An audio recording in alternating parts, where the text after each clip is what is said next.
guys? It's Debbie Potts.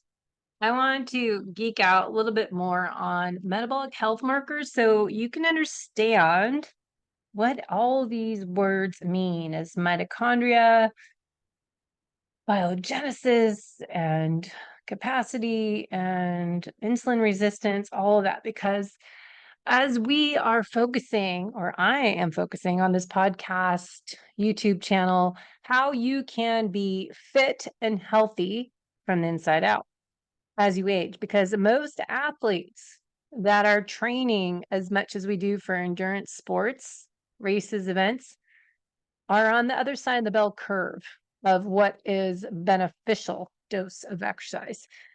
We are creating leaky gut. We are creating oxidative stress. We are creating high cortisol leading to low cortisol. So if you know my story, I was competitive top age group triathlete, marathoner, cyclist, loved endurance sports, but 2013 was the end of my competitiveness because I no longer had the energy to do what I love to do. And after racing so many years, I've never really gone back. So I thought, why bother? I've done it. I don't need to spend that money. I just love training and the socialization part of my master swim workout and biking and the fresh air and running is a little more challenge for me since I think a lot of it is our mitochondria. Mitochondria create energy. So I want to dive into mitochondria. I am on a mission to help you avoid going through what I did so you can continue to enjoy what you love to do and what makes you happy and energetic. You'll go see the doctor and they'll say, your labs are fine, you're normal, everything's right. Maybe you need to take an antidepressant. Maybe you need to go exercise less and eat more, or maybe you need to exercise more and eat less. So it's hard. But what I'm trying to tell you is we are all unique individuals and we need to look at what is metabolic health. So going back here, metabolic health, the main player on our longevity, our energy production, our metabolism. And we want to look at the process which the body converts the food we eat. So focusing on that nutrient dense food that is not inflammatory, that will give us the energy we are looking for as athletes and aging individuals to improve performance in life and your sport. So metabolic health is the optimal functioning of all your metabolic processes in the body, creating the right amount of energy we want, how to use the energy and store it for later. We need to be able to balance our blood sugar. So wearing a CGM, keeping it in range, not going up over 120, 130 from a meal, coming back down to optimal 70 to 90, that is beneficial. Healthy lipid profiles. I just put some blogs together. APOB, LP little a. What does Dr. Pierre Attia talk about in his book? And what is optimal for us is a new area to look at for your healthy lipid profiles. Proper hormones. We're talking a lot about low thyroid, low cortisol, and insulin resistance. So good metabolic health is having all these players in balance to prevent disease and improve the aging process. The big guys we come down to, if you listen to Dr. Casey Means, and I still must say I need to read her book. It's on my book list to read, Good Energy. And it all comes down to what she says, and I agree, the mitochondria. The mitochondria are in every cell, and they are the ones creating energy. So if we do not have mitochondria that are functioning at optimal level, if we don't have enough mitochondria, if we are not filling that cell up with mitochondria to capacity and not getting rid of the dead, broken down, unnecessary mitochondria through mitophagy, we want to look at how we can optimize our health with improving mitochondria. This requires a holistic approach the right amount of exercise. We're often doing too much or not enough of the different types. The right type of diet, but that's going to be different for everyone. Quality sleep. We know that we need quality sleep, hygiene, sleep hygiene routines, nighttime, also in the morning. Stress management. That's a biggie for us.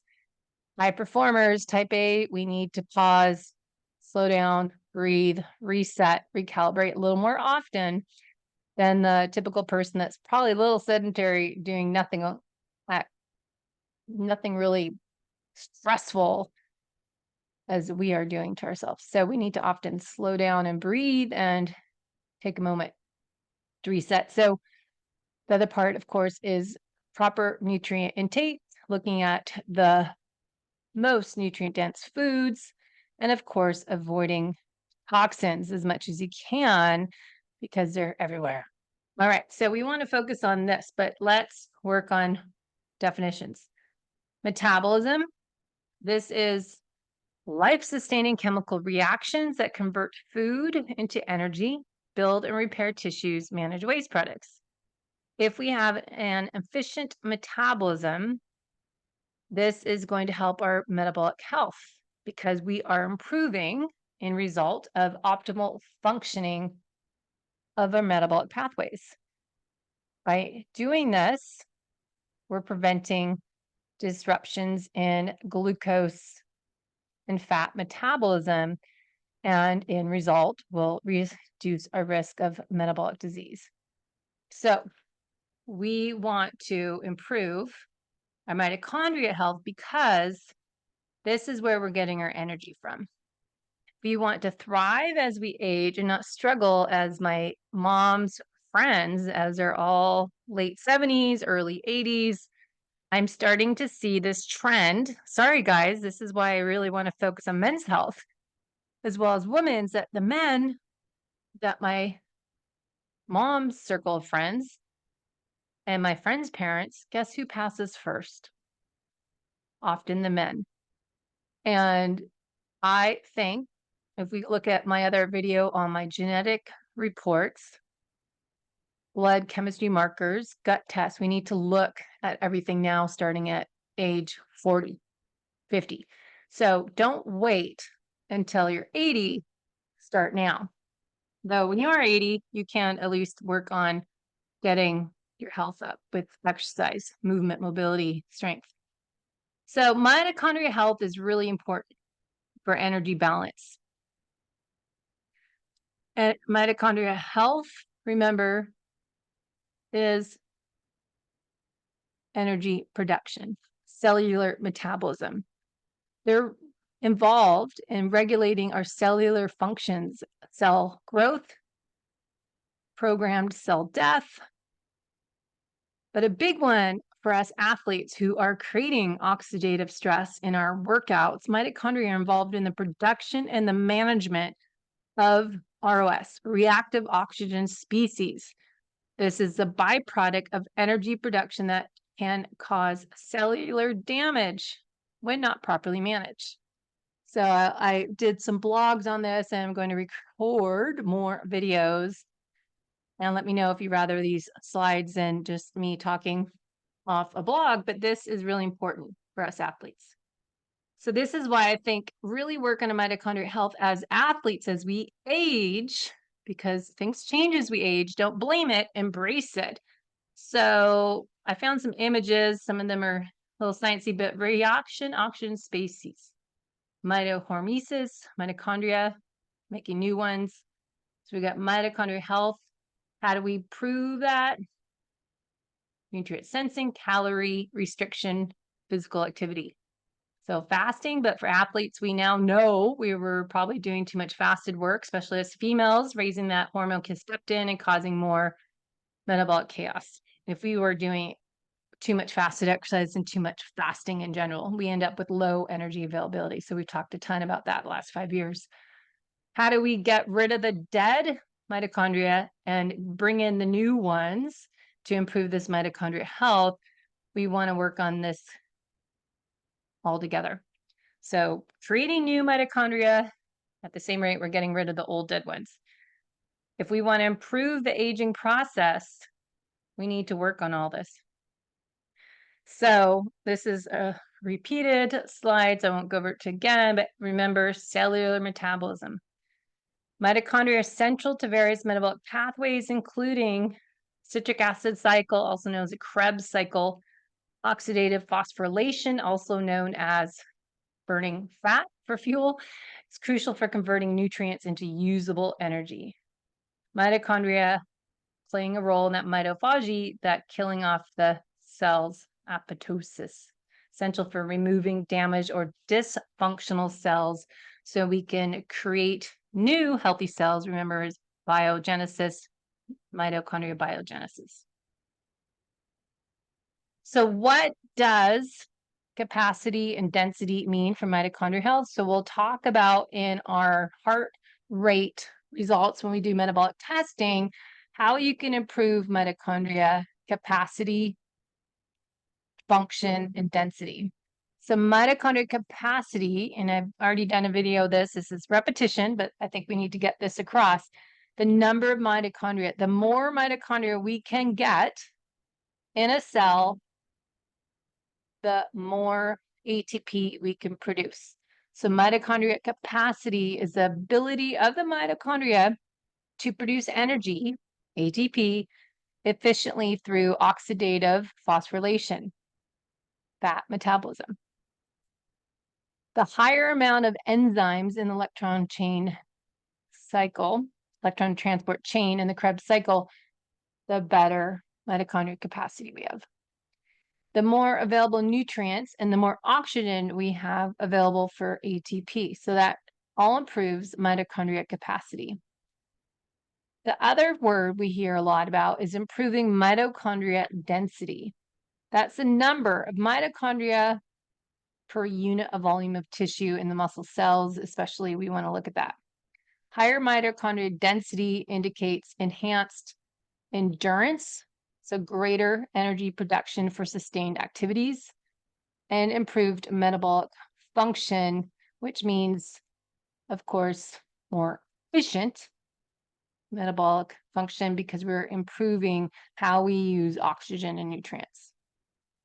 So we want to get mitochondria density. We want to improve the function of our mitochondria, but we want to get more mitochondria into each cell. How do you do that? We'll talk about. So another confusing diagram I found on Google Images. I can't read. I have my blue blockers on, not my reader glasses. I can't even see this. But in healthy mitochondria, and talk about the different cycles. So just that the mitochondria itself is a lot going on. So we want to look at how do we create the most healthiest cells and the most mitochondria. So we want to get more efficiency, and the mitochondria efficiency is, again, the ability of the mitochondria to produce ATP efficiently while minimizing the production of reactive oxygen species. I'm going over this again because as athletes, we're doing a lot of workouts and not all low zone 1, 2, that we have to balance that stress. You're creating reactive oxygen species with antioxidants. So efficient mitochondria have high capacity for ATP production with low levels of electron leakage and ROS generation, but that's training those mitochondria in zone 1 and zone 2 creates less oxidative stress when you're doing more fat metabolism than the amount of reactive oxygen species production at higher intensities. So we can talk about that. So proper functioning of the whole energy system is needed for high efficiency. Cell membrane, outside the membrane, but the integrity of the inner mitochondrial membrane is important. The efficient utilization and availability of nutrients and substrates for ATP is important as well. So there's just a lot to it. So How do we create new ones? How do we get rid of the dead ones? It gets complicated, so I'll go into this a little bit. We did last episode on this, the PGC1 alpha, AMPK pathway. And then we have mitophagy, process, quality control, adaptation to stress. So lots to it, but just we want to figure out how you can create more new mitochondria, and that's with the signaling pathways. So the mitochondria has so many functions. That's why it's so essential to really work on, are my cells healthy, but are the mitochondria healthy in those cells? And we'll talk about cell danger response. You'll hear that. So transportation, iron, homeostasis, calcium, glucose, lactate, lipid, ROS. So all these different fuel sources is important. ATP, and then substrate production, neurotransmitters, our hormones, RNA, DNA, lipids, and proteins. So as we age as athletes, if you're training a lot and you're getting older, double whammy. So we're accumulating more damage from oxidative stress and we have less biogenesis. So again, instead of blaming the aging process, what are the solutions? More antioxidants. And we'll talk about glutathione when we talk to Aura Wellness on oxidative stress. We can work on how we train in what zone to create more mitochondria, healthy ones. We want to get rid of the dead ones. How do we do that? So we'll talk about that upcoming seminar podcast. So with aging, the balance between ROS production and antioxidants defense often tips towards oxidative damage, contributing to the aging process and age-related diseases. So as we age, athletes need to be careful. So what happens, kind of look at this image. Whoops, I just moved it. We have more activity, we have more production. We need to get more antioxidant in. So oxidative stress, as we get older, we have less of it, more ROS and more damage. So we need to keep these mitochondria healthy, age-related cellular dysfunction, but we can control that. Balance mitochondria. Don't have to be over here in the old age. Interesting. So oxidative stress is that teeter-totter, the balance of how much stress, reactive oxygen species, and the ability to counteract with the neutralizing the antioxidants. So fire going on, putting out the fire, teeter-totter. Chemical reactive molecules containing oxygen, including hydrogen peroxide. Cell signaling homeostasis, excessive ROS. So remember the Goldilocks effect. Too much of anything, not so good. So we have the mitochondria and the oxidative stress. Look at that together. What does oxidative stress do to our mitochondria? Look at that. Then we want to look at, all right, what happens as I age? More oxidative stress, more damaged mitochondria. How is this related to insulin resistance? Proper mitochondrial function is crucial for maintaining insulin sensitivity. But when we get these broken down, damaged, dysfunctional mitochondria, this can lead to insulin resistance. This can lead to metabolic disorders as type 2 diabetes. If you are struggling losing fat, your fat metabolism may be more of an issue of impaired mitochondrial function. So if you're not able to metabolize fatty acids through beta oxidation in your mitochondria, might be something to address is look at your mitochondria markers, and we can look at that in a functional lab test. So we want to check out what we can do to improve that. Mitochondria and brown adipose tissue involved more in creating heat, thermogenesis. And this can help with weight management. And then we can look at cellular aging, how to reverse this. So oxidative stress is related to increased metabolic unhealthy people as we age. because of insulin resistance, because of obesity and cellular disease. And these can be all looped back to mitochondria dysfunction and excess oxidative stress, because this can impact your ability to metabolize fat. So you have accumulation of fat because it's not being used, and increase risk for obesity.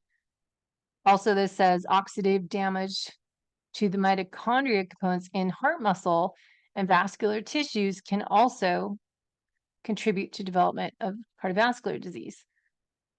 Insulin resistance, where I talked about that in my recent video on genetics, can impair the signaling pathways. So too much oxidative stress can damage the receptors, or is it impairing the insulin signaling pathways, contributing to insulin resistance, increasing your insulin and not letting the glucose get into the cell? So what can you do? Antioxidants are vitamin C, vitamin E, CoQ10, omega-3 fatty acids. Other nutrients, you can improve your mitochondria. You'll hear about mitochondria function with uracil A. Exercise the right amount creates new mitochondria, so mitochondrial biogenesis and efficiency. Supplementation with NAD precursors as true niagen, for example. Alpha lipoic acid helps. L-carnitine helps increase fat oxidation to support the mitochondrial health. And it's good to test and not guess through the functional lab test to see how your metabolism markers are working. Stress reduction, of course, always do that first. Manage chronic stress through mindfulness, meditation, quality sleep. This can all help reduce mitochondrial dysfunction associated with stress. Other stressors are toxins in our environment, so heavy metals, pesticides, glyphosate, that can damage mitochondria DNA and function. So getting more organic, avoiding anything, the vegetable oils, the seed oils, and really working on avoiding glyphosate. Other things we talk about, you'll hear calorie restriction, fasting, stress management, is the breathing exercises. So more on that, repeating itself again. So mitochondria antioxidants, we talked about that. Polyphenols help the sirtuin pathways to promote mitochondrial biogenesis. Omega-3 fatty acids can improve mitochondrial membrane and functions. Remember, your cells are made from fat. So I talked again about NAD, creatine can help mitochondrial efficiency, cold exposure, stress management. We talked about toxins. Repetition, it helps get it in. Because you should say, you already told me that. But I didn't go to cold therapy. That does help. I like cold shower in the morning, especially summertime, it's easier. All right, to summarize, creating new biogenesis. Got the PGC1 alpha, NRF1 and NRF2 pathway. Hear all these words. AMPK pathway, sirtuins are sensitive cellular energy status, playing a role in promoting mitochondrial biogenesis. Exercise and calorie restriction and cold exposure all can help create mitochondria. So I have those signaling pathways. Exercise helps with AMPK and PGC1 alpha. So do we want to do fasting or exercise? So that's what you want to look at. Exercise, which is better. I think I would choose, if you're going to choose fasting or exercise, not both, we want to look at probably fasting last, exercise first. Exercise will help AMPK pathway. PGC1 alpha creates energy metabolism. So running, jogging, cycling. How do we do that with exercise? Biogenesis. How do you create more? Zone 2, 45 minutes, once a week or more, depending on you. High intensity interval training, 4 by 30-second all-out cycling sprints, 3 minutes, or 3 times a week, 4 minutes of rest in between. Endurance training. Cycling, running, steady showed that zone 1, 2 for 90 minutes once a week. I think 4 or 5 times a week is a little much. Mitochondria enzymes activate mitochondria DNA content. So that's some research. Mitochondria and exercise. Another study showed overtraining. You have to watch rest and recovery, antioxidants you want to get through food, and monitoring your recovery with heart rate variability. So we're going to look at metabolic flexibility to improve your metabolic health. So we want to avoid metabolic syndrome, which is elevated fasted glucose, high blood pressure, elevated triglycerides, and or low HDL cholesterol. Insulin levels might be higher. Maybe you have elevated waist circumference, all of that, looking at least 3 of those. Metabolic inflexibility goes with most people that are obese and insulin resistance. This can trigger metabolic inflexibility, and we can see that in the lumen. If people might not be obese, but if you're struggling, as myself, with hormone changes, and maybe you've had some cortisol issues and low thyroid, you might find yourself more insulin resistance, allowing you to be metabolically inflexible, not being able to burn fat for fuel. So you're impaired metabolic flexibility. 2 areas we want to work on. Metabolic flexibility, that you're burning fat's your main fuel source, but be able to burn carbs when you need it as a sprint workout, but switch back to fat burning. That's where lumen's helping us, as well as Pinoe. So metabolic health is a comprehensive state of well-being, metabolic flexibility. I want to go into that. So just put lots of information in these slides just because I like to go back to them. So looking at how we want to measure so we can manage it a little better. So we can do the Pinoe test, figure out your zones, your peak fat burning zone, where you're not doing enough of.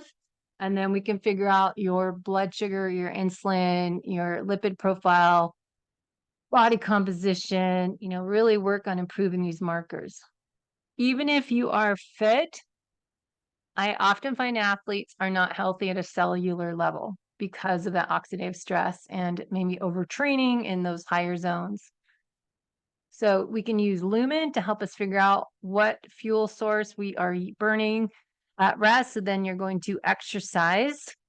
You'll be able to determine if you need a snack or not to fuel an anaerobic, or I hate the word aerobic anaerobic because it's not exactly right way to say it, but we're going to look at what fuel source you're burning, because if you look at the charts I show in the other videos that you're burning some carbs and then it just switches different intensities.